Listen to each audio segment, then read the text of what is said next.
एक एक दोन दोन तास चालायला जाते आणि त्या चालण्याचा काहीही फायदा होत नाहीये, नुसतं जाते म्हणून जाते. जर तुमच्या शरीरामध्ये अशा तुम्हाला गोष्टी समजत असतील की अरे यार इतकं चालते पण त्याचा काहीच फायदा होत नाहीये, तर तुमचं चालून टाइम वेस्ट करणं आहे.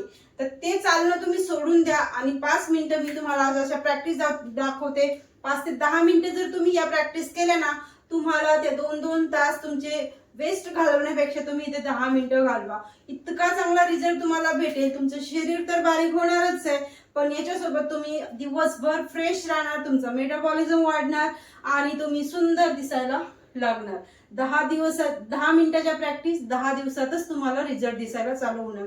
2-3 महिने झाले चालताय कंटिन्यू, बारीक होण्यासाठी आणि फायदा भेटत नाही ना, तर आजच्या प्रॅक्टिस करा, बघा कसा रिझल्ट भेटतो. नक्कीच करा, खूप सोप्या आहेत.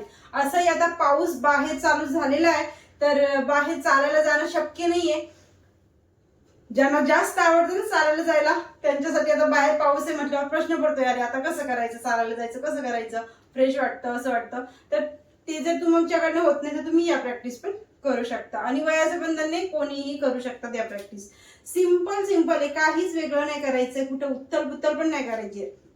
ह्या पोझिशन मध्ये जायचं आणि इथे सिंपल 1 पायाच्या अंगुठ्याला खाली लॉक करायचं.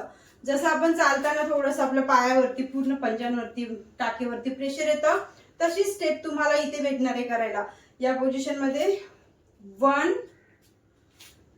2 3 4 5 6 7 8 9 10 11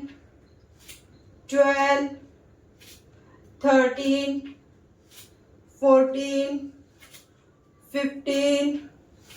16 17 18 19 20.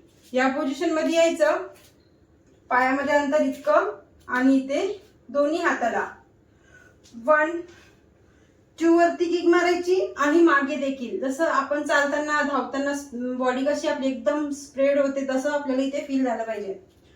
1 2 3 4 5 6 7 8 9 10. ट्विस्ट करायचं, अपोजिट पायाला सेम पोझिशन झाली पाहिजे. 1 2 3 4 5 6 7 8 9 10. इतकं छान वाटतं ना या प्रॅक्टिस करून. आता नेक्स्ट प्रॅक्टिस, ह्या पोझिशन मध्ये जायचं आणि इथे इतकं अंतर जमत असेल तर या पोझिशन मध्ये जंप करायची. 1 2 3 4 5 6 7 8 9 10. तुम्हाला हे जमत नाहीये तर तुम्ही ऍटलीस्ट ही पोझिशन करायची. या पोझिशन मध्ये यायचं.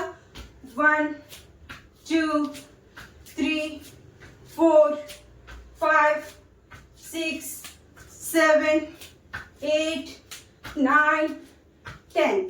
सेम पोझिशन पुढे करायचंय पण या पोझिशन मध्ये. 1 2 3 4 5 6 7 8 9 10. इतक्या सोप्या प्रॅक्टिस आहेत. इतक्या सोप्या प्रॅक्टिस करूनच माझ्या बॉडीतनं घाम निघायला लागलेला आहे. 10चे 20चेच राऊंड घेऊन तुम्ही ऍटलीस्ट 50चे 60चे 100चे असे काउंटिंग करायची, तेव्हा अजून चांगला रिझल्ट येतो. याच्यासोबत जर थोडं खाण्यापिण्यावरती जरी कंट्रोल केलं ना, डबलने रिझल्ट भेटतो. आता नेक्स्ट प्रॅक्टिस, या पोझिशन मध्ये जायचं, हलकस पायामध्ये अंतर आणि इथे 1 क्रॉस मध्ये 2 पूर्ण बॉडीवरती, पूर्ण खालच्या पोटावरती, मोरच्या पोटावरती, ब्रेस्ट, हात, मांड्यांवरती पूर्ण प्रेशर येते एवढ्या सोप्या स्टेपनी. 5 फक्त इथे असं नाही करायचं, काहीच फायदा नाही करून, ठीक आहे. हे अल्बो स्ट्रेट ठेवायचे, तेव्हा चांगला रिझल्ट येतो. 1 2 3 4 5 खाली आपल्या पायाच्या बोटाला लॉक करायचं. 6 जेव्हा पाय मागे जात. 7 8 9 10 11 12 13 14 15 16 17 18 19 20. आता या पोझिशन मध्ये एका जागेवरती उभं राहून आपल्या हिप्सला आपले पायाची टाक लॉक झाली पाहिजे. या पोझिशन मध्ये 1 2 3 4 5 6 7 8 9 10 11 12 13 14 15 16 17 18 19 20. आता इथे याच्यासोबत एक प्रॅक्टिस करायची. सेम प्रॅक्टिस, फक्त हाताला वरती न्यायचं, पण इथे पायाला क्रॉस मध्ये टच करायचं मागे. या पोझिशन मध्ये गेलो. 1 2 3 4 5 6 7 8 9 10 11 12 13 14 15 16 17 18 19 20. मी प्रत्येक 20चा 10चा राऊंड घेतलेला आहे, व्हिडिओ मोठा नको व्हायला म्हणून. तुम्ही ॲटलिस्ट 60चा किंवा 100चा घेतला तरी खूप जास्त फायदा भेटेल. परत सांगते, हे बघा, ह्या प्रॅक्टिस करतोय, छान कॅलरीज बर्न होतात इथे आणि मस्त हलकं फ्रेश पण वाटतं. नुसतं या गोष्टीवरती अवलंबून न राहता अजून थोडंसं डाएटवरती जर फोकस केलं, जसं खाण्यापिण्यावरती पहिले सांगितलं, डबलनी रिझल्ट येतो. तर हा व्हिडिओ तुम्हाला नक्कीच आवडला असेल तर लाईक करा, ज्यामध्ये पहिल्यांदा आला असेल तर सबस्क्राईब करा. भेटूया छानशा व्हिडिओमध्ये. तोपर्यंत बाय बाय.